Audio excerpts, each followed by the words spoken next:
Toda persona que ama se va a sentir identificado con el título de esta reflexión, desesperado por salvar. Hacemos referencia a Dios, que en la Biblia, en numerosos lugares de la Biblia, Él nos hace saber, nos hace entender con total claridad que Él está desesperado por salvarnos. Como les decía, las personas que amamos sentimos esta necesidad de proteger y de salvar a aquellas personas que amamos. Voy a compartir con ustedes algunas fotos, algunas imágenes.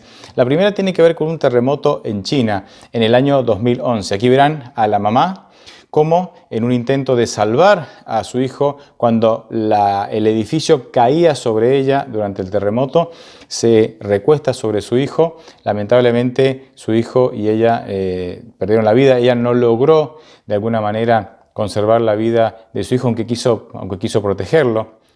En esta segunda imagen ustedes podrán observar que en estos restos, este esqueleto de mujer, cómo está abrazando, acurrucando a su bebé, también como víctima de un cataclismo, de una catástrofe natural, en un intento de protegerlo. Pero miren esta última foto, que la dejé al final porque me pareció, una porque es contemporánea y otra porque me pareció muy significativa también. La mujer que ustedes ven allí se llama Fiona Simpson. Ella vive en Australia. Ella tiene tan solo 23 años y la bebé que tiene en sus brazos tiene 4 meses. Notarán las heridas en su rostro y especialmente en su cuerpo. Ella protegió con su cuerpo a su bebé de una feroz granizada, con granizos de gran tamaño, y ella, para proteger a su bebé, puso su cuerpo, gracias a Dios pudieron salir bien, vivas ambas, especialmente la madre, a pesar de los tremendos golpes que recibió. Todo esto de alguna manera ilustra el título o el tema de esta reflexión, desesperado por salvar. Si los seres humanos, que somos pecadores, si los seres humanos que somos imperfectos, egoístas por naturaleza, podemos hacer estas y otras cosas para salvar a las personas que amamos, imaginen todo lo que puede hacer Dios, todo lo que se anima y todo lo que hizo Dios para salvarnos. Históricamente Dios siempre quiso salvarnos. ¿De quién? Bueno, de su enemigo, del gran enemigo de Dios y de los hijos de Dios. Me refiero a Satanás. Apocalipsis 12:10 describe a Satanás con las siguientes palabras: es el acusador de nuestros hermanos, el que los acusaba delante de nuestro Dios de día y de noche. Satanás siempre está acusándote y acusándome a mí también, pero él es parte de su plan tramposo y es parte de su plan destructivo para con los hijos de Dios. En realidad él te tienta para que vos puedas caer en pecado, para que vos puedas decidir tener una vida independiente de Dios, independizarte de Dios. Y una vez que te has independizado de Dios, fácilmente logra que vos puedas caer en la tentación y cometas el pecado. Una vez que ha logrado que vos puedas cometer el pecado, te acusa ante Dios. De ahí el título de El Gran Acusador. Te acusa para argumentar de que vos no mereces la salvación, pero al mismo tiempo para argumentar ante Dios que su gobierno es un gobierno injusto, que Dios no puede ser amoroso y justo al mismo tiempo y que las leyes y los principios del gobierno del reino de Dios no son equilibrados, no son correctos. De ahí que Él se propone como reemplazo de Dios, de ahí que Él propone ser el gobernante del universo. Vemos esta estrategia en muchos lugares en la Biblia. Me voy a detener solamente en uno, en la parábola del trigo y la cizaña, que está en Mateo 13, desde el 24 al 30. No la voy a leer, pero voy a mencionar algún punto de esta parábola. Cuando uno comienza a leerla, vemos que el Señor siembra la buena semilla sobre el campo, pero que un enemigo, de noche, cuando están todos durmiendo, siembra cizaña. Pero cuando la planta espiga, es justamente allí donde se nota la diferencia entre la buena semilla y la cizaña. En el versículo 27, los siervos del Señor de alguna manera sugieren de que la culpa la tuvo el Señor, diciendo: ¿no plantaste acaso buena semilla? Porque hay cizaña ahora en el campo. Pero Dios se encarga, al terminar la parábola, de aclarar quién es el verdadero culpable cuando dice: un enemigo ha hecho esto. No es Dios el culpable del mal y de todo el dolor que hay en el mundo, sino que un enemigo ha hecho esto. La estrategia de Satanás ha sido y será desacreditar el nombre de Dios. Él quiere que el mundo tenga una imagen incorrecta de Dios. Y créanme que en buena medida, aunque duele reconocerlo, lo ha logrado. Tengan en cuenta que en el mundo hay aproximadamente 1.000 millones de cristianos. No somos para nada la mayoría. Y aún en esa cantidad de cristianos, la gran mayoría, estimo yo el 98%, tal vez el 99%, se va a la noche pensando que ese Dios al cual adora y el cual tiene fe y cree en él, ese Dios lo llevará al infierno por toda la eternidad sin permitir que muera, sufriendo agonías eternas si no se consagra a Dios y si no decide seguirlo. Esto de alguna manera nos da la pauta de la imagen que Satanás ha logrado que la gran mayoría de los cristianos tengan de Dios. Satanás aprovecha la ignorancia que tenemos de Dios y de los principios con los cuales Él gobierna este mundo para poder sembrar en nosotros una imagen distorsionada de Dios. Oseas 4:6, Dios a través de este versículo nos dice: mi pueblo ha sido destruido porque le faltó conocimiento. Yo creo que es muy importante conocer a Dios, pero no solamente conocer la persona de Dios, lo cual es vital, y todos deberíamos tener un crecimiento espiritual diario en relacionarnos con Dios para conocer cómo es Dios y para entenderlo, como dice Jeremías 9, sino también conocer cuáles son los principios del gobierno de Dios, porque los principios del gobierno del reino de los cielos, con los cuales Él gobierna el universo e incluso esta tierra, también revelan su carácter. Entonces, conociendo los principios, conoceremos mucho de Dios, incluso detalles que nosotros ni nos imaginamos. Podríamos resumir los principios del reino de Dios en 4. Pueden haber más, pero creo que de manera didáctica, con fines didácticos, podríamos resumir los principios del reino de Dios en 4. El primero es el libre albedrío, es decir, la capacidad que Dios nos da para elegir. El segundo principio es el respeto, es decir, Dios respeta nuestras decisiones. Él nunca va a pasar por arriba de nuestras decisiones, Él siempre las respeta. El tercer principio es la misericordia. Misericordia es que Dios no me trata como merezco. Romanos 6:23 dice que la paga del pecado es la muerte. Sin embargo, como Dios es misericordioso, me sigue dando oportunidades de vida. Entonces, la misericordia es que Dios no me trata como yo merezco ser tratado. El cuarto principio es la justicia. Justicia es Dios que me da lo que yo elijo. Tengamos cuidado de no confundir el concepto de justicia humana, que consiste en yo recibo lo que merezco, sino que la justicia divina, el principio de justicia divina es Dios me da lo que yo elijo. Es decir, si yo elijo a Cristo como mi Salvador, entonces Dios me da la vida eterna que yo obtengo como un regalo de Cristo. Pero si yo elijo no vivir con Dios, no incluir a Dios en mi vida, no aceptar a Cristo como mi Salvador, no entregarle mi vida, Dios sencillamente me dará lo que yo elijo, que en este caso sería la muerte eterna. Quiero aplicar estos 4 principios del reino de Dios, del gobierno de Dios, a un texto específico de la Biblia.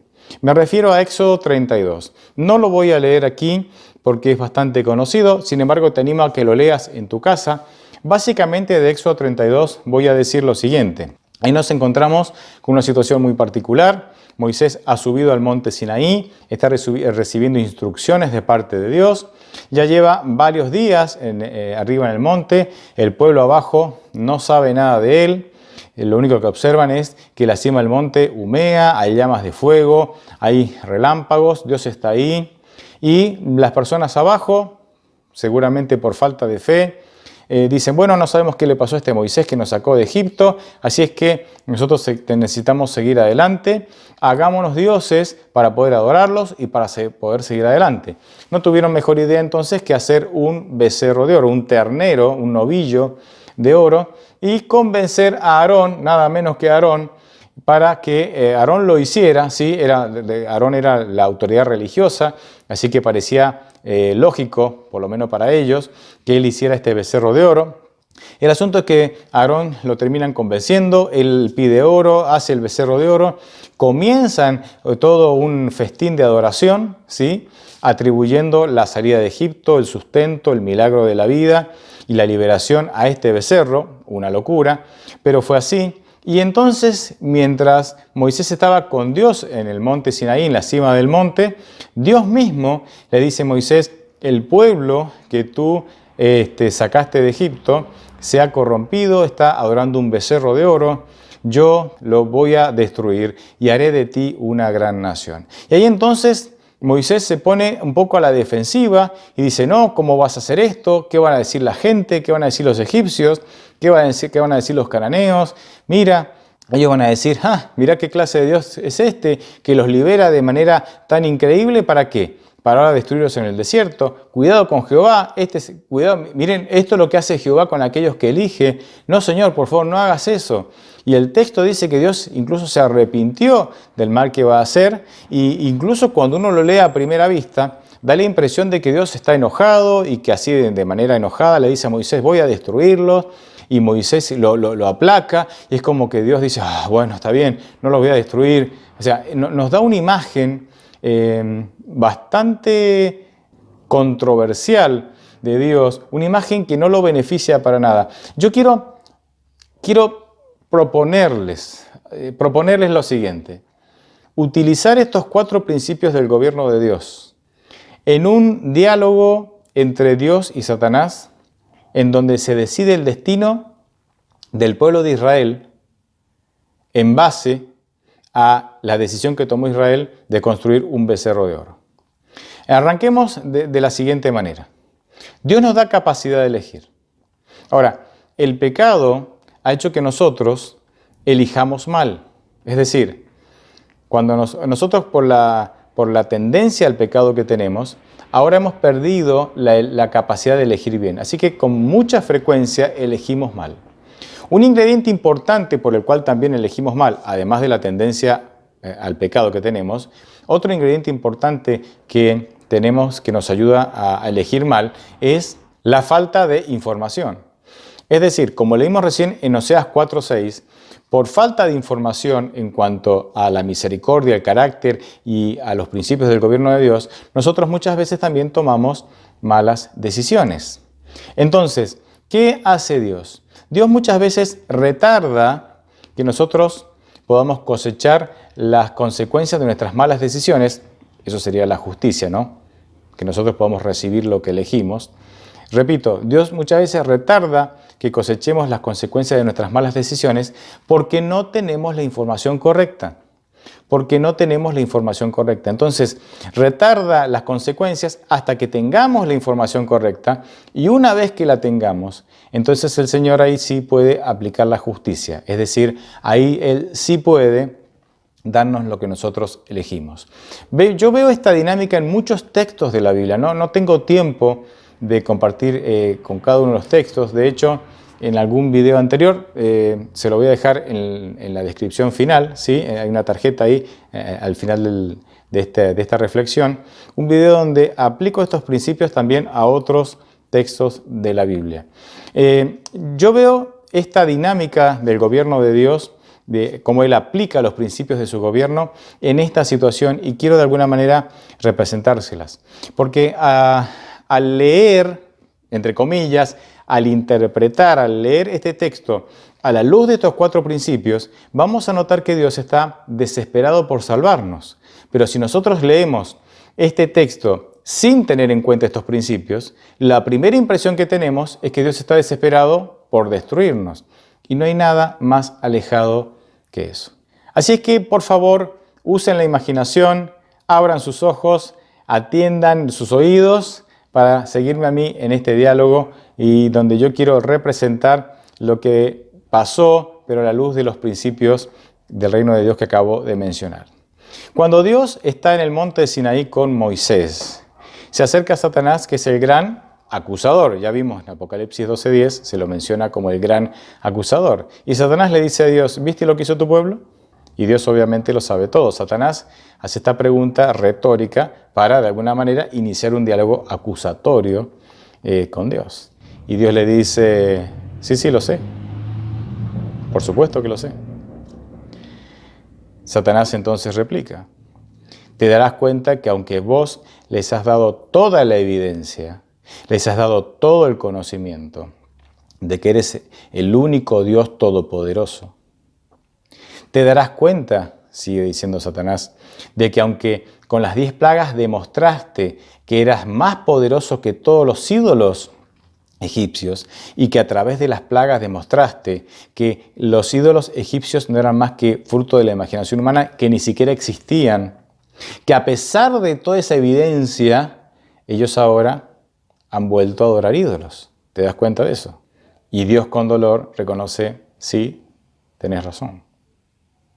Entonces Satanás vuelve al ataque diciendo, entonces, si ellos ya tienen el conocimiento para elegir bien, es decir, ya tienen el conocimiento para entender que solo te tienen que adorar a ti, pero a pesar de eso eligen no adorarte, sino que eligen adorar al becerro de oro, entonces ahora tú tienes que permitir que se cumpla la justicia, que es uno de los principios de tu reino, y tienes que entregármelos para que ellos cosechen lo que han elegido. Han elegido la idolatría, aunque saben que eso no es real, que eso es mentira, entonces ahora deja que cosechen la justicia. Y Dios con dolor dice, tenés razón. Y hasta este momento Satanás ya está saboreando el triunfo. Él va a tener la oportunidad de destruir al pueblo de Dios, que es lo que siempre ha querido, porque como no puede tocar a Dios, toca a sus hijos, a su pueblo, y quiere hacer sufrir a Dios mediante sus hijos o mediante el sufrimiento de su pueblo. Entonces Satanás vuelve al ataque diciendo, no pierdas el tiempo, entrégamelos, deja que cosechen la justicia. Y de paso, enfatiza Satanás, tú sabes que no puedes ir en contra de tus principios. Satanás toma las características de Dios y los principios del reino de Dios para, de alguna manera, encauzar la charla de tal manera que él pueda salir con la suya y pueda destruir lo que él quiere destruir. Lo que más le gusta a Satanás es destruir, especialmente aquellos que tienen un conocimiento o un acercamiento a Dios. Pero él quiere destruir a todos de todas maneras. Dios entonces le dice, dame un minuto. ¿Dónde vas? Dice Satanás. Dame un minuto. No intentes ganar tiempo. Tus principios son claros. Eligieron mal, tenían el conocimiento. Ahora tienen que cosechar la justicia, es decir, cosechar las consecuencias de sus malas decisiones. No sé para qué querés tiempo. Cuando Satanás aplica los principios del reino de Dios para su propio beneficio, es decir, para lograr tener permiso de Dios para destruir, Satanás no puede destruir sin el permiso de Dios. Ya eso habla de que es un enemigo derrotado. Nunca cita el principio de gobierno del amor y la misericordia. Cita la justicia, como ya vimos, cita la libertad, o el libre albedrío, la capacidad de elegir, como ya vimos. Cita el respeto, es decir, respeta sus malas decisiones, pero nunca cita la misericordia. Y cuando Dios ahora parece que se ve acorralado por sus propios principios, manipulados por Satanás para lograr que Dios le dé permiso a Satanás para destruir, Dios dice, dame un minuto, porque queda todavía un principio por aplicar en esta situación, que es el principio de la misericordia. Y aquí Satanás se pone nervioso. Y entonces Dios dice, Moisés, vení por favor, Moisés. Y Moisés dice, sí, Señor, ¿qué necesitas? Moisés, Israel ha cometido un pecado gravísimo. Ellos tenían el conocimiento para saber que los ídolos no existen, que el único Dios soy yo y que solo a mí me tienen que adorar. Sí, Señor, tienes razón. Sí, tienen toda la evidencia, Señor, tienes razón, dice Moisés. Así que ahora, Moisés, yo tengo que aplicar la justicia, que la justicia es darles lo que eligen. Así que los tengo que entregar al destructor para que sean destruidos, porque teniendo el conocimiento para elegir bien, decidieron elegir mal. ¿Y cómo creen que se pone Moisés? Ahí Moisés entonces dice, no, Señor, no lo destruyas. Y ahí viene toda la argumentación de Moisés que vemos en Éxodo 32. ¿Qué van a pensar los egipcios? ¿Qué van a pensar los cananeos? ¿Qué va a pensar tu pueblo? ¿Van a creer que eres un Dios tirano? ¿Que eres un Dios? Por favor, no tienen la capacidad todavía de discernir que eres un Dios lleno de amor. entonces van a pensar que van a tener un falso concepto tuyo. Por favor, no los destruyas. Y ahí entonces Dios lo mira a Satanás y le dice, no te los voy a poder entregar. ¿Cómo que no? Si ya hablamos que violaron tus principios, el conocimiento, la justicia. No, dice Dios.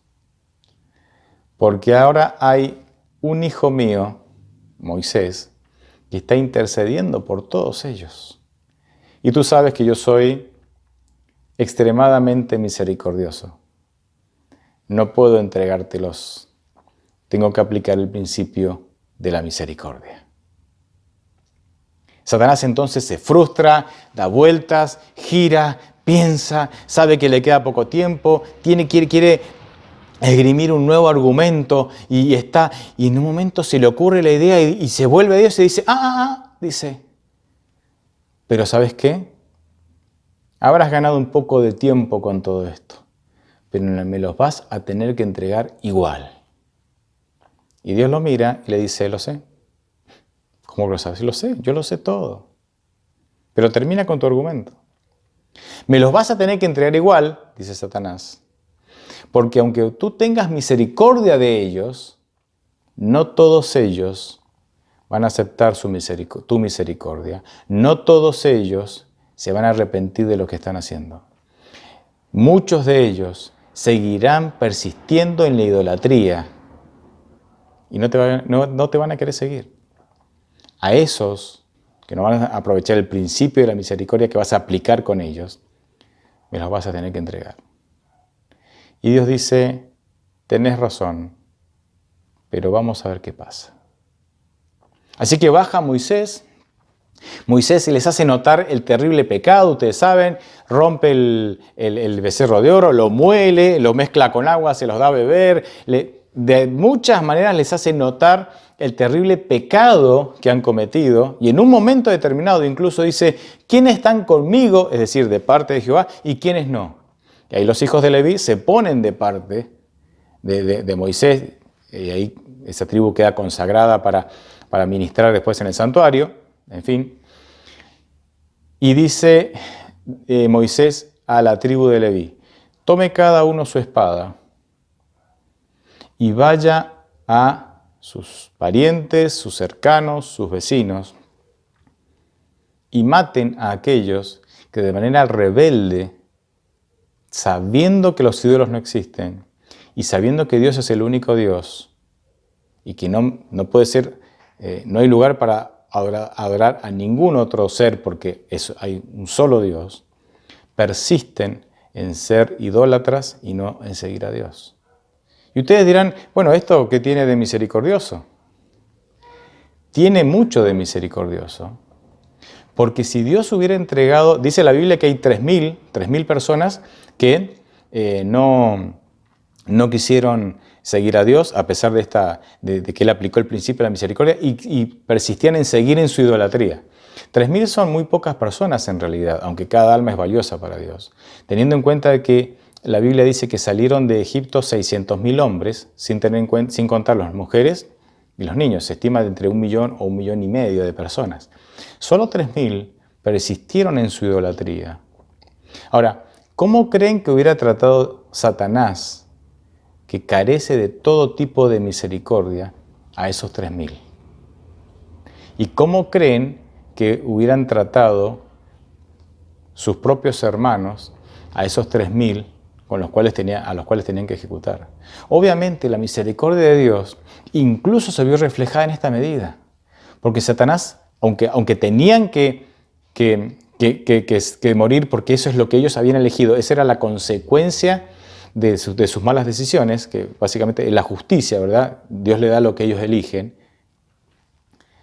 Aún en su sentencia de muerte, sus hermanos iban a ejecutar esa sentencia de manera mucho más misericordiosa que si lo hubiera ejecutado Satanás. Aún en eso, o sea, a veces nosotros, siguiendo estos principios del reino de Dios, no les dejamos a Dios otro camino que Él permita que cosechemos las consecuencias de nuestras malas decisiones.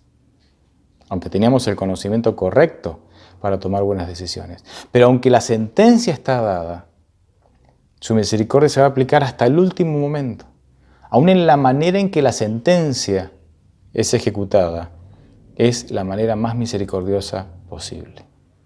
¿Se dan cuenta de que cuando observamos el relato de esta manera, nos damos cuenta de que Dios no es ese ser que estaba desesperado por destruir y que fue convencido por un hombre imperfecto llamado Moisés de que no destruya, de que al contrario salve?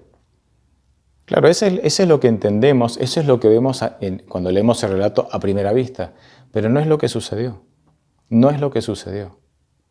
Es Dios, de alguna manera, interactuando con Moisés para poder lograr que Moisés se convierta en un intercesor, y de esa manera, ya con un intercesor, Dios podrá aplicar el principio de la misericordia. Me encanta este Dios. Por eso, la falta que tenemos de conocimiento de Dios, pero también o especialmente de los principios que usa Dios para gobernar el universo, incluida esta tierra llena de pecado, hablan del carácter de Dios, hablan de su bondad y hablan de su misericordia. Cuando nosotros entendemos cómo Dios aplica sus principios de gobierno a estos hechos puntuales en la Biblia, en donde Dios parece un Dios airado, un Dios enojado, un Dios intolerante, ahora sí entendemos y ahora sí pueden concordar conceptos como Éxodo 34, donde Dios dice que es extremadamente misericordioso, con Éxodo 32, en donde a primera vista no parece para nada misericordioso. Es importante entonces que no solamente podamos buscar a Dios, sino que lo podamos conocer y entender los principios de gobierno que Él utiliza para gobernar el universo y también esta tierra. Pero hay un punto importante en este relato que lo vamos a notar en Éxodo 33, en el punto siguiente. Y la pregunta que se desprende para poder explicar lo que pasó en Éxodo 33 es: ¿qué pasa después de la crisis? Después de la crisis, Moisés le hace un pedido impresionante a Dios. Este pedido está reflejado o está escrito en Éxodo 33 del 18 al 22 y lo vamos a leer. El texto dice lo siguiente: Entonces dijo Moisés: te ruego que me muestres tu gloria. Jehová le respondió: yo haré pasar toda mi bondad delante de tu rostro y pronunciaré el nombre de Jehová delante de ti, pues tengo misericordia del que quiero tener misericordia y soy clemente con quien quiero ser clemente. Pero no podrás ver mi rostro, añadió, porque ningún hombre podrá verme y seguir viviendo. Luego dijo Jehová: aquí hay un lugar junto a mí. Tú estarás sobre la peña, y cuando pase mi gloria, yo te pondré en una hendidura de la peña y te cubriré con mi mano hasta que haya pasado. ¿Qué lo motiva a Moisés a hacer este pedido de quiero ver tu gloria? Imaginen que Moisés era un hombre que pasaba días, semanas, según dice la Escritura, en el monte con Dios. Era la persona que tenía una relación más estrecha con Dios de por lo menos todos los israelitas. Y aunque tenía una relación muchísimo más estrecha que todos los otros, él quería más, quería más. Él no se conformaba con lo que conocía de Dios. Y se anima a decirle: Señor, quiero ver tu gloria, quiero estar más cerca tuyo, quiero ver cosas de ti, quiero tener una experiencia contigo, quiero ver cosas de ti que todavía no he visto. Me encanta porque esto habla del deseo de Moisés de conocer más de Dios, de entender más a Dios, de pasar más tiempo con Dios. Ojalá nosotros, por eso les decía que este pedido me impresiona, ojalá nosotros podamos cada día anhelar más de Dios. Y no solamente acercarnos a Dios a través de como un requisito, ¿no? Bueno, leo un versículo, oro 10 minutitos y me voy a trabajar porque tengo que ir a trabajar. Como si eso fuese un requisito. ¿Cuánto podemos conocer de Dios? O sea, ojalá podamos conocer más de Dios, anhelar conocer más de Dios y decirle a Dios: quiero ver tu gloria, quiero conocerte cada día más, quiero entenderte cada día más. El versículo 21, Dios le dice: tengo aquí un lugar para ti junto a mí. ¡Qué expresión maravillosa! Dios tiene un lugar junto a Él. Él quiere que estemos con Él. Fíjense que todo esto pasa después de la crisis de Éxodo 32. Es como que Moisés dice, esto es muy fuerte, esto es demasiado para mí, yo necesito más de ti, yo no puedo. ¿Viste este pueblo? Dice que te va a adorar y 4 días después está adorando un becerro de oro. Yo no puedo. Y Dios dice, tranquilo, yo tengo un lugar para ti junto a mí. Quiero que estés aquí. Y hay una dinámica que para mí, esto sería perfecto para un tema de un curso de liderazgo. Moisés está sobre la peña, esto lo describe el versículo 21 y 22 que acabamos de leer. Y para mí, estar arriba de esa piedra representa el lugar de autoridad y de liderazgo que Dios le ha dado a Moisés. Lo ha puesto sobre la peña, lo ha puesto sobre la piedra como autoridad, como líder del pueblo. Pero Dios dice, pero cuando tengas pruebas como las que acabas de tener, cuando el pueblo sea rebelde, cuando tengas dificultades como las que acabas de tener, yo te voy a bajar de arriba de la piedra. Te voy a esconder y yo voy a actuar. Tú podrás ver cómo actúo por medio de una rendija, de una hendidura, de una grieta. Y yo resolveré los problemas. Así que tranquilo, tranquilo. Yo tengo el control. Es mi pueblo, es mi obra, es mi iglesia. Las almas son mías. Yo las quiero, yo las amo, yo las voy a salvar. Yo estoy desesperado por salvarlas. Para mí esto es un modelo de liderazgo increíble. Ojalá todos podamos vivir esto, porque liderazgo es influencia. O sea, todos de alguna manera somos líderes en algún área de nuestra vida. Dios nos da esta capacidad de liderazgo, de influir en otros. Pero cuando vienen dificultades grandes que nosotros no podemos manejar, y créanme que prácticamente no podemos manejar nada, Dios dice, tranquilos, déjame a mí. Déjame a mí, cédeme el control a mí. El hecho de que Moisés baje de esa piedra, es decir, Señor, te cedo el control de todo esto a ti. Yo no lo puedo manejar, yo no puedo. Y Dios entonces, nosotros al ceder el control de nuestra vida a Él, de nuestro ministerio, de nuestro liderazgo, de nuestra paternidad, de lo que sea, Dios se hace cargo. Y nosotros a través de esa rendija, de esa grieta, podremos ver cómo Dios resuelve las cosas con recursos, con maneras que nosotros ni nos imaginamos, porque Dios es un Dios ilimitado, no solamente en su amor para salvar, sino en los recursos que posee para poder llevar adelante nuestra vida, nuestro ministerio y nuestra familia. Y lo increíble, y con esto voy cerrando, lo increíble de todo esto es que cuando Moisés baja, después de tener esa experiencia con Dios, dice Éxodo 34, 29, después descendió Moisés del monte Sinaí con las 2 tablas del testimonio en sus manos. Al descender del monte, la piel de su rostro resplandecía por haber estado hablando con Dios. Pero fíjense cómo termina. Pero Moisés no lo sabía. Nosotros muchas veces estamos angustiados por los problemas y parece que queremos desesperarnos. Y estamos recibiendo bendiciones de Dios, estamos recibiendo la presencia de Dios. Y se está manifestando la presencia de Dios en mi vida, en mi ministerio, en mi familia.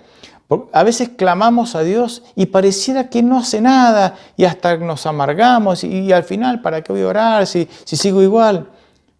Y no te das cuenta que tal vez la situación no cambió, o sea, la circunstancia sigue siendo difícil, pero ahora vos tenés más paciencia, ahora tenés más dominio propio. Ahora ya desconfías más de vos mismo y confías más en Dios, lo cual es buenísimo.